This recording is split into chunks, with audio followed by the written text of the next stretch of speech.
오늘도 옆 사람에게 이렇게 축복합시다. 사랑합니다. 당신을 축복합니다. 한 주간도 주님과 동행하세요. 할렐루야. 예, 이제 저를 보시기 바랍니다. 여러분 살면서 이런 질문 한번 해보고 싶어요. 여러분 가장 아팠던 때가 언제입니까? 이게 그냥 몸이 아프다는 게 아니라 여러분이 가장 아프고 힘들었던 때. 사람들은 이렇게 말할 수 있겠죠. 몸이 아프다 또는 뭐 경제적으로 어려웠을 때 내가 가장 고통스럽고 힘들었습니다. 이런 말 할 수 있겠죠. 하지만 많은 사람들이 사실 정말 아픔을 경험하는 시간은 이런 거 아닐까요? 여러분 거절당한다는 거. 여러분 거절당해 보셨습니까? 누군가에게 거절당할 때 내가 진심을 다해서 사랑했고 내가 진심을 온 마음을 다 쏟았는데 외면당하고 거절당할 때 여러분 이 고통이 상당히 심합니다. 20세기 거장이었던 헨리 나우엔 목사님은 뭐 우리가 잘 아는 대로 하버드 대학교 신학과의 교수였고 또 예일 대학교에서 학생들을 가르쳤고 많은 사람들이 그를 존경했고 40여 권에 넘는 책을 저술하고 많은 독자들이 그의 글 속에서 영감을 얻고 은혜를 받았죠. 그런데 그가 이런 고백을 해요. 그가 무슨 고백을 하냐면요. 자기 안에 평생 떠나지 않는 이 깊은 영성가가 자기 안에 평생 떠나지 않는 아픔과 고통이 있다는 거예요. 그게 뭐냐면 거부당하는 것에 대한 깊은 두려움이 있대요. 내가 거부당할까 봐. 아마 그분의 책 중에 안식의 여정이라는 책이 있습니다. 이 책을 읽어보면 그래서 그가 이 하버드 대학 교수직을 내려놓고 캐나다에 있는 이 소위 나르시 데이브레이크라는 공동체거든요. 이게 장애인 공동체인데 거기 들어가서 봉사하기 시작합니다. 그곳에서 봉사하면서 조건 없이 사랑받는다는 게 뭔지, 조건 없이 사랑한다는 게 뭔지 내가 진짜 그때 깨달은 것 같고 그때 내 영성이 깊어졌다라고, 진짜 깊어졌다라고 고백을 하더라고요. 이런 일은요 목회 현장에도 참 많습니다. 어느 목사님의 고백 속에 작은 시골 마을인데 정말 시골 마을에 가서 목회하면서 수년간 마을 사람들을 위해서 기도하고 또 마을을 위해서 기도하고 마을 사람들이 아프다 그러면 교회에 나오든 안 나오든 찾아가서 위문하고 방문하고 기도해주고 선물을. 그런데 어느 날 사람들이 몰려와서 이렇게 말하더라는 거예요. 교회가 있어서 너무 시끄럽다는 거예요. 제발 좀 마을에서 나가달라고. 그래서 어쩔 수 없이 그곳에서 나왔는데 여러분 이 목사님의 마음에 그 이후에 극심한 불안과 가슴 조임과 이유 없는 두려움이 끊임없이 자기 마음에 있었던 거예요. 심지어 이게 병원에서는 공황장애 현상이 있었다는 거예요. 거절의 상처. 사실 이거는 마음을 넘어서 몸까지도 망가뜨리는 거예요. 실제로 여러분 이런 심리학적 실험들이 있었어요. UCLA라는 여러분 아시는 미국의 대학교 사회심리학자 나오미 아이젠버그라는 교수가 자기 교수팀들과 함께 연구를 하기 시작합니다. 그리고 어떤 사람들이 컴퓨터를 하는데 컴퓨터 안에서 한 사람이 따돌리기 시작합니다. 컴퓨터 안에서. 그런데 그 컴퓨터 안에서 따돌림 받던 그 아이의 뇌를 촬영해 보니까 이 뇌가 신경의 통증을 느낄 때, 어딘가에 뭐 상처가 나거나 어딘가 아플 때 통증을 느낄 때 느끼는 그 뇌가 따돌림 받을 그때에 활성화되더라고요. 2021년에 이런 보고가 있었어요. 미시간 대학교의 에단 크로스 연구팀이 또 한 걸음 더 나갔어요. 실제로 6개월 이내에 어떤 정말 처참한 원하지 않는 이별을 경험했거나 아픔을 경험한, 이 거절을 경험한 사람들을 모아놓고 실험을 했어요. 그 사람들에게 그 거절했을 때 그 상황들을 떠올리게 하고 그 상황들을 떠올렸을 때 그들이 힘들어하는 그때의 뇌를 촬영한 거예요. 그리고 자기 팔에, 그 사람들 팔에 아주 뜨거운 뭔가를 댔을 때 여기 열상을 입기 시작하고 뜨거워지기 시작할 때 그때의 뇌를 또 촬영한 거예요. 그런데 그 뇌와 그 뇌가 동일한 현상을 똑같이 발휘하고 있다는 거죠. 이 말이 무슨 말이냐면 이건 여러분 단순히 그냥 어떤 그냥 가정치가 아니라 실제로 과학저널 사이언스에 기록되어 있는 논문 발표된 내용이에요. 이 말이 무슨 말이냐면 거절당하는 게 이게 그냥 마음이 조금 아팠다가 아니라 실제적으로 몸에 문제를 만들고 아픔을 만들고 어려움을 만들게 한다는 거죠. 그래서 여러분, 반복적으로 거절당하는 순간 거절은 단순히 마음의 상처로만 남지 않습니다. 깊은 거절의 경험은 자존감을 무너뜨리고 관계에 대한 두려움을 만들어내고 심한 경우 우울증이나 공황장애로 이어지기도 합니다. 공황장애는 갑자기 극심한 불안과 공포가 몰려오는 증상인데 이 핵심에는 거절당할 것 같은 두려움, 거절당하면 어떡하지? 나는 사랑받을 자격이 없는 것이 아닌가라는 끝없는 두려움, 불안이 있다는 거죠.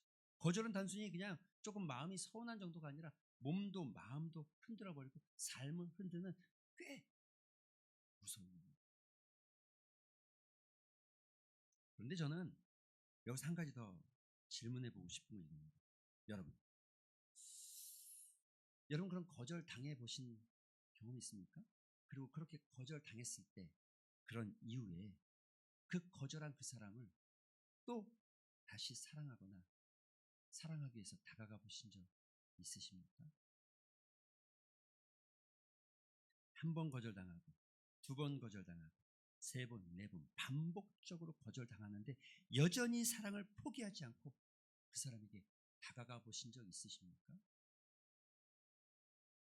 여러분 거절은요, 그래서 우리 삶에 거절이 불러오는 또 다른 현상이 뭐냐면 포기하게 만드는 거예요. 요즘 우리 사회에 포기하는 게 문화같이 자리 잡았어요.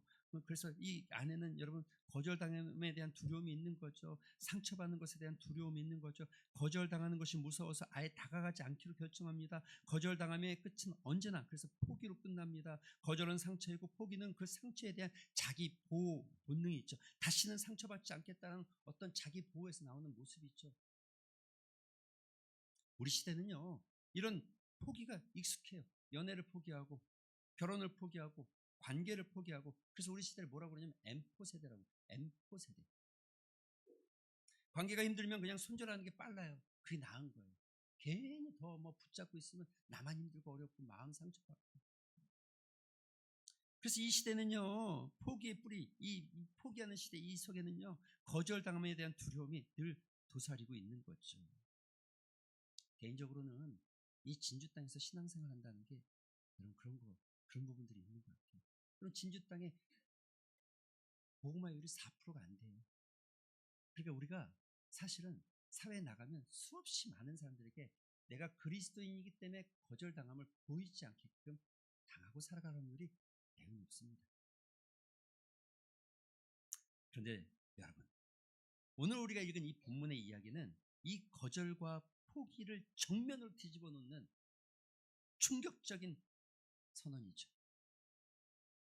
요한복음 3장의 배경은 이렇습니다. 하나님이 이 세상을 보셨는데 하나님을 거부하는 세상, 하나님을 대적하는 세상, 빛보다 어둠을 더 사랑하는 세상, 하나님의 이 세상이 자기를 끊임없이 거부한다는 걸 알고 있어요. 에덴 동산에서 그랬어요. 바벨탑이 그랬어요. 광야에서 거부했고 가나안에서 거부했고 예루살렘에서 거부했고 인류 역사 전체가 하나님을 거부하는 역사로 되어져 있어요. 인간이라면 이쯤에서 포기하는 게 맞죠. 진작에 포기하겠죠.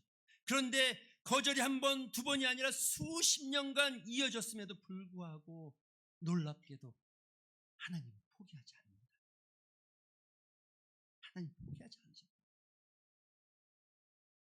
오히려 가장 소중한 것을 내어주시면서까지 여러분과 우리를 사랑하죠. 이 표현이 이겁니다. 여러분이 우리가 노래로 찬양으로 부르는 이 표현이 그거예요. 하나님이 세상을 이처럼 사랑하사 독생자를 주셨습니다. 세상이 거절하고 또 거절해도 하나님이 사랑하셨다.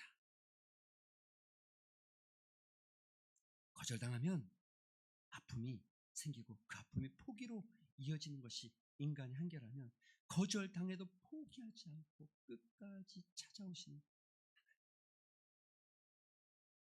저는 오늘 이 하나님의 사랑이 어떤 건지 더 깊게 오늘 말씀 좀 들어보고 싶습니다. 여러분 오늘 본문에 보면 이런 말씀이 있어요. 이 이야기의 시작은 예수님께서 니고데모와의 대화 속에서 나오는 겁니다. 니고데모는 관원이었는데 대화 속에서 예수님이 지금 이 대화 속에서 뜻밖의 구약의 이야기를 시작했죠. 구약의 이야기는 민수기 21장에 잘 나와 있는 이야기입니다. 소위 말해서 놋뱀 사건이라고 합니다. 이 이야기의 배경은 이렇습니다. 이스라엘 백성들이 광야길을 지나가는 동안 그들이 얼마나 힘들었는지 알죠. 그러나 그들이 그 힘들다고 모세를 원망하고 하나님을 원망하면서 왜 이 광야에서 나를 죽게 만들고 이 하찮고 보잘것 음식으로 하루하루 살게 하며 왜 이렇게 나를 힘들게 하냐고 불평하고 원망하기 시작할 때 하나님께서 그들에게 불뱀을 보내십니다. 불뱀. 많은 사람들이 불뱀을 보고 불뱀에 물려서 죽기 시작합니다. 그때에 백성들이 돌아서기 시작하고 회개하기 시작합니다. 그래서 하나님께서는 모세에게 그러면 이제 이 놋으로 뱀을 하나 만들어서 장대에 들어 올려라. 그리고 이 놋뱀이 장대에 들려 올려졌을 때 누구든지 쳐다보면 불뱀에 물린 너희들이 낫게 될 것이다. 여기서 우리가 주목할 게 이거예요. 놋뱀이 장대에 들어 올려졌다. 이거 매우 웃긴 얘기입니다. 왜냐하면 성경의 뱀은요 저주의 상징입니다. 그렇죠? 그런데 여러분 아시잖아요. 에덴 동산에서 뱀이 유혹해서 타락하고 저주받고, 그런데 그 저주의 상징인 그 뱀을 쳐다보라고요? 역설적이죠. 여러분 이게 이 저주의 상징을 높이 들어 올림으로 치유의 통로를 만드신 이 하나님의 놀라운 계획은요 2000년 전으로 이어져서, 그래서 나무에 달린 자마다 저주받은 자다.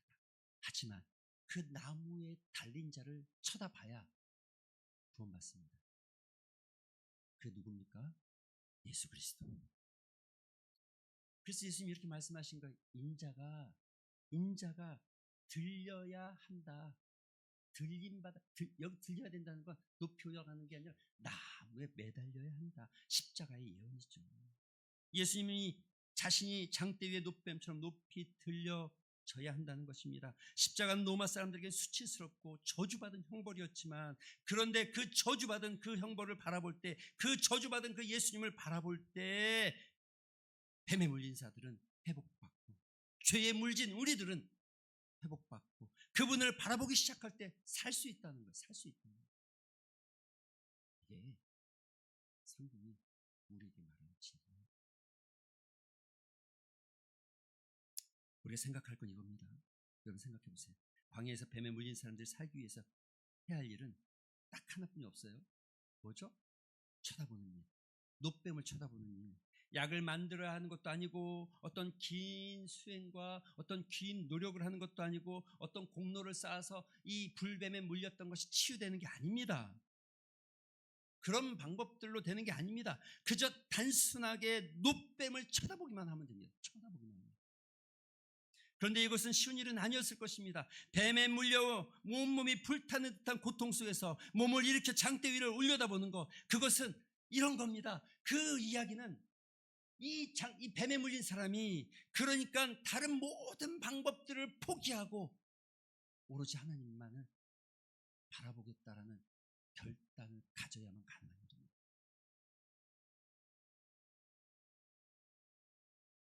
사랑하는 성도 여러분, 오늘 15절에 이렇게 말합니다. 이는 그를 믿는 자마다 영생을 얻게 하려 하심이라. 이것이 하나님의 사랑의 방식입니다. 하나님 우리를 구원하시되 가장 낮은 방법, 가장 아픈 방법, 가장 수치스러운 방법으로 구원하셨는데, 우리가 해야 될 것은 오직 그 십자가에서 저주받은 예수 그리스도를 바라보는 것. 그분을 믿는 것. 여러분, 우리 인생도 그렇지 않습니까? 위기 속에서 우리가 가장 먼저 해야 될 일이 뭡니까?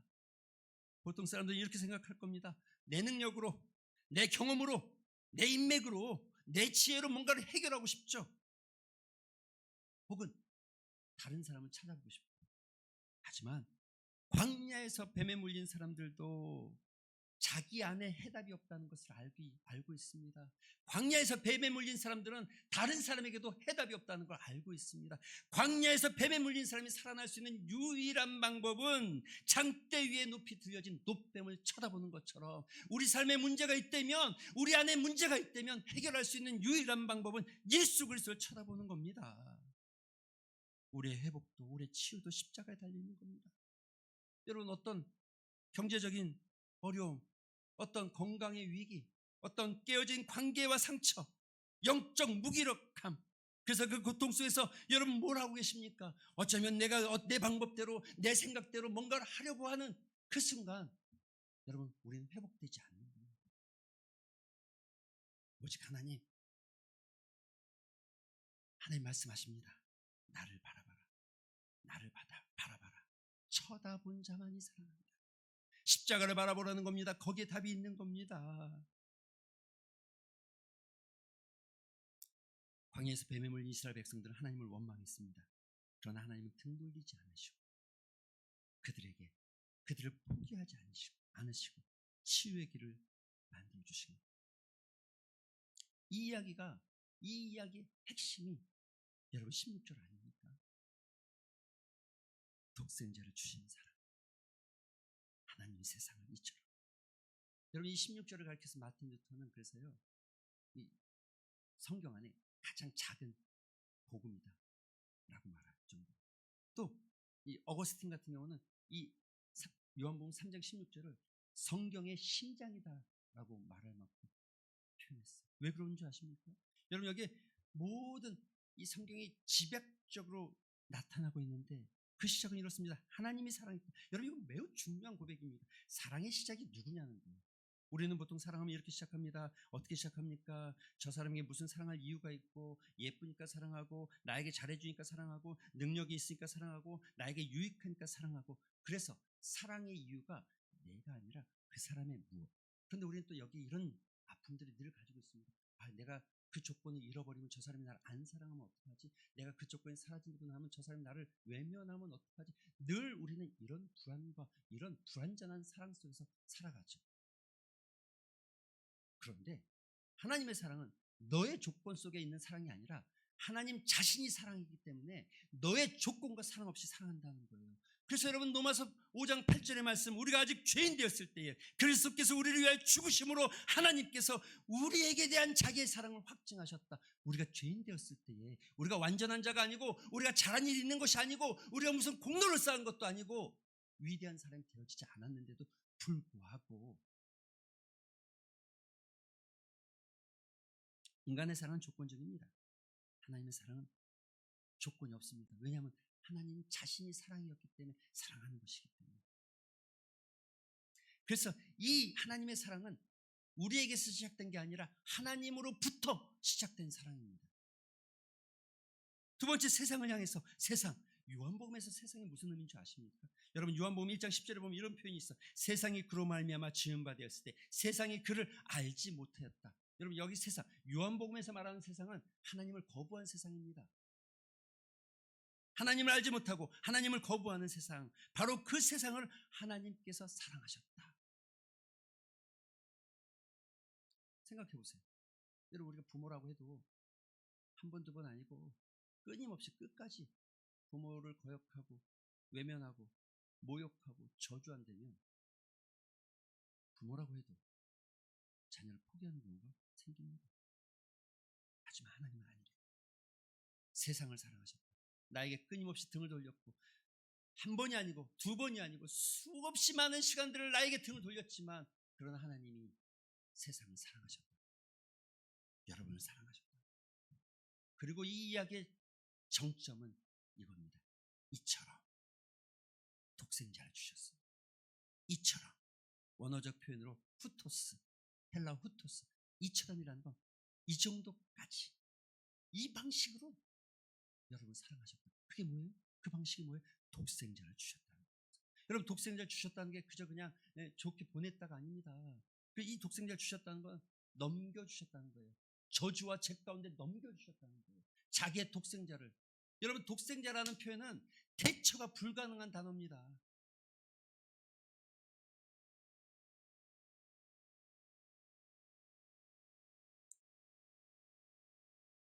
하나님의 독생자를 대처할 수 있는 게 뭐가 있습니까?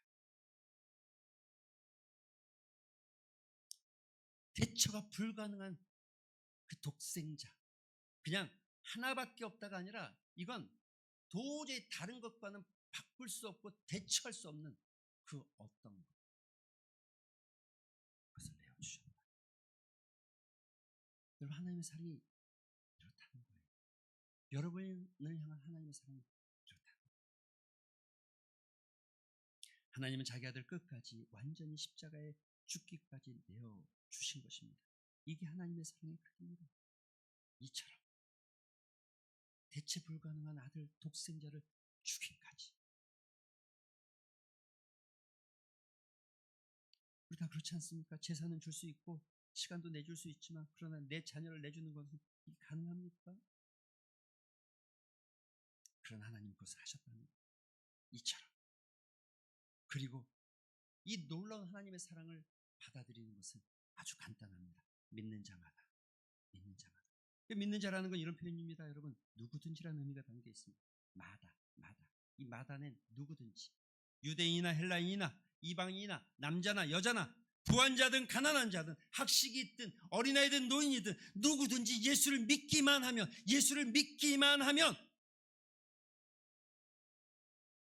여러분 영생을 얻는 데는, 할렐루야. 여러분, 영생을 얻는다는 게 뭐 무조건 단순히 오래 산다 이런 개념이 아닙니다. 요한복음 17장 3절에 보면 이렇게 표현합니다. 영생은 곧 유일하신 참 하나님과 그가 보내신 예수 그리스도를 아는 것이니라. 영생은 하나님과의 관계가 회복되는 것이고, 하나님을 인격적으로 알아가는 것이고, 그분과의 관계가 영원히 끊이지 않기 시작하는 것, 이것을 우리는 영생이라고 말합니다. 하나님과 그 아들 예수 그리스도를 아는 것. 사랑하는 성도 여러분, 하나님의 사랑을 알고 계십니까? 머리로는 알고 있고 지식으로는 알고 있는데 정말로 여러분 가슴을 느껴보십니까? 하나님이 날 사랑한다는 말은 내 가슴을 울고 나에게 눈물을 자아내는 만큼 뜨겁습니까?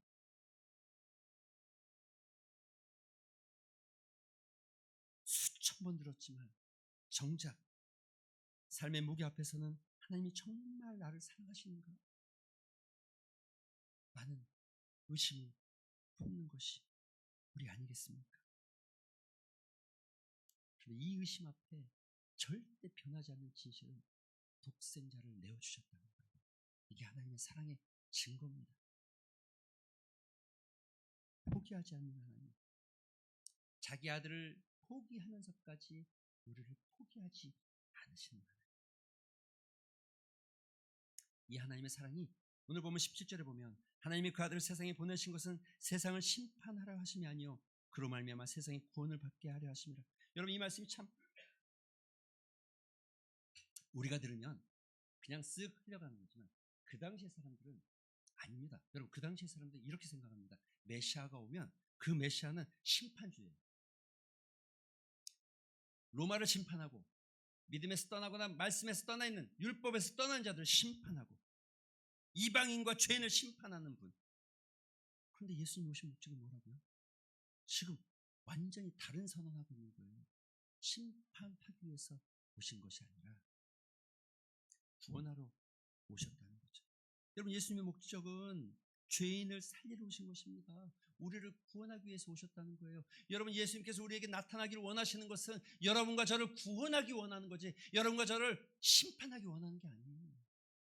그래서 우리가 한 가지 잘못된 이미지 중에 하나가, 하나님이 나의 죄를 보시고 벌하시면 어떡하나, 하나님이 나의 실패를 보시고 실망하면 어떡하나, 하나님이 나를 향해서 분노하면 어떡하시나, 이런 생각들을 할 때가 종종 있는데, 그런 두려움이 하나님 앞에 나가는 것을 막고, 그런 두려움이 기도의 자리에 서는 것을 막고, 그런 두려움이 예배의 자리에 서는 것을 막을 수 있겠지만, 성경은 이렇게 선언하는 거예요. 하나님의 아들을 보내신 것은 너를 심판하기 위한 것이 아니고 영생을 얻게 하기 위해서. 할렐루야.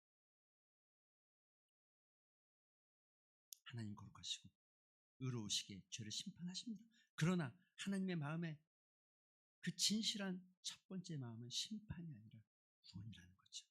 하나님은 우리를 벌하기 위해 아들을 보내신 것이 아니라 우리를 살리기 살기 위해서, 우리에게 행복을 주고 우리에게 기쁨을 주고 우리에게 평강을 주기 위해서 아들을 주셨다는 거죠.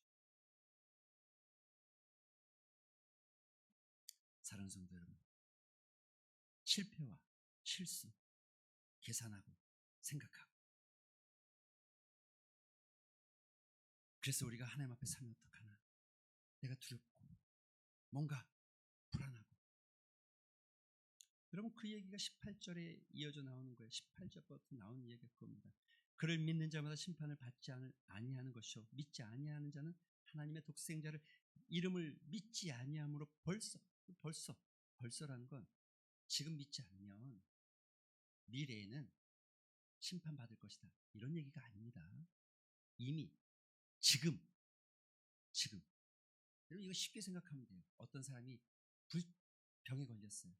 아주 무서운 병이에요. 예를 들어 어떤 뜨거운 암이나 그래서 의사에게 찾아갔어요. 근데 의사가 이 병을 치료하기 위해서 이 약을 드셔야 됩니다. 그런데 이 약을 안 먹어요. 그럼 어떻게 된 겁니까? 이미 심판받은 거죠. 끝난 겁니다.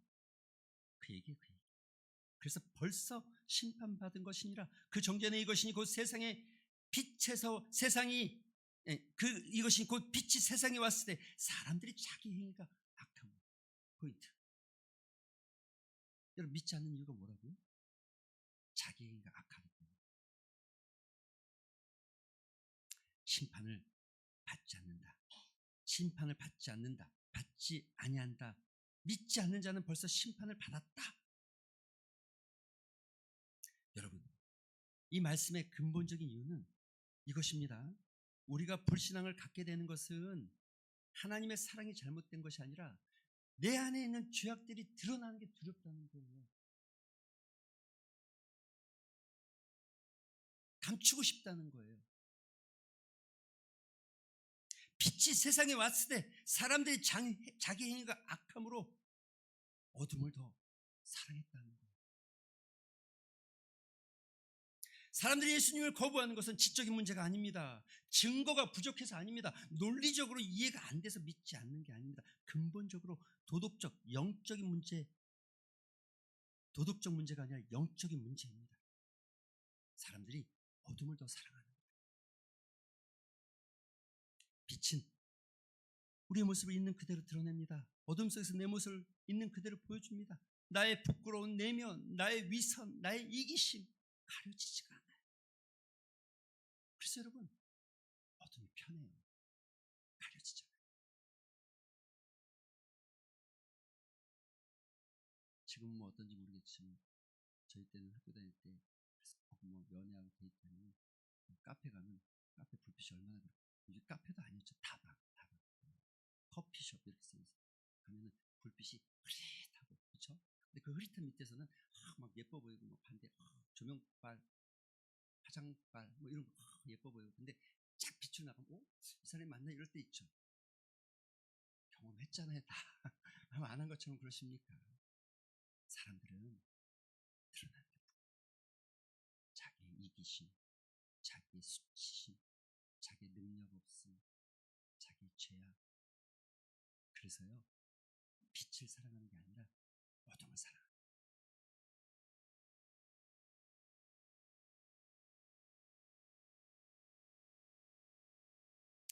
여러분, 우리가 마음속에 빛을 피하려는 본능이 있습니다. 말씀을 읽다가 마음이 찔리면 성경을 덮어요. 설교를 듣다가 내 삶이 드러나면 이건 다른 사람한테 한 얘기지 나는 아니야라서. 기도하다가 하나님의 음성이 들려지면 불편합니다. 기도를 멈춥니다. 왜요? 빛보다 어둠을 더 사랑하니까. 21절은 이렇게 말합니다. 진리를 따르는 자는 빛으로 오나니 이는 그 행위가 하나님 안에서 행한 것임을 나타내려 함이라. 하나님 안에서 행한 것. 빛에 나오는 사람들은 자기의 선함을 자랑하러 나온 사람이 아니라 자신의 삶이 하나님의 은혜로 말미암아서 새로워져감을 고백하고, 결국 이 말씀 안에 중요한 포인트는 이겁니다. 빛과 어둠의 갈림길 속에서 여러분 어떤 걸 선택하겠냐는 거죠. 빛 앞에 자신을 드러내고 은혜를 구하며 하나님의 사랑 안으로 들어갈 것인지, 아니면 불편한 빛을 피해서 어둠 속으로 숨어 들어갈 것인지. 이 단 한 번의 선택은 우리의 인생을 송두리째 바꿉니다. 믿으십니까? 이 단 한 번의 선택은 우리의 인생, 우리의 영혼을 송두리째 바꾸는 아주 중요한 선택입니다. 하나님 오늘도 이런 초대를 하고 있는 거예요. 내가 너희를 이처럼 사랑했으니 빛으로 나오. 요한복음 3장의 말씀은 우리를 향한 초대입니다. 초대. 부끄러운 것이 드러나겠지만 동시에 그 빛이 내 영혼을 치유하고 내 삶을 치유하고 내 인생을 치유할 것을 믿고 나오라는 거죠. 광야에서 노뱀이 들려진 것처럼, 그래서 그것을 바라본 자들이 구원을 받은 것처럼, 생명이 살아난 것처럼 말씀을 맺습니다. 사랑하는 성도 여러분, 거절당하는 거, 이게 얼마나 힘든 일인데, 그런데 그 거절을, 수없는 거절을 뛰어넘어서 주님 오늘도 또 우리에게 나오십니다. 빛으로 나오기를, 십자가를 바라보기를. 여러분 선택하시길 바랍니다. 나의 삶의 고통과 위기 앞에서 십자가를 바라보고 있는가, 아니면 다른 곳을 바라보고 있는가?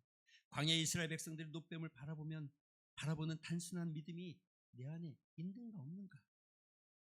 하나님의 사랑을 머리로만, 지식으로만 알고 있는가? 아니면 독생자를 주시기까지 나를 사랑하신 그 하나님의 사랑, 그 사랑이 내 삶에 실제적으로 나타나고 있는가?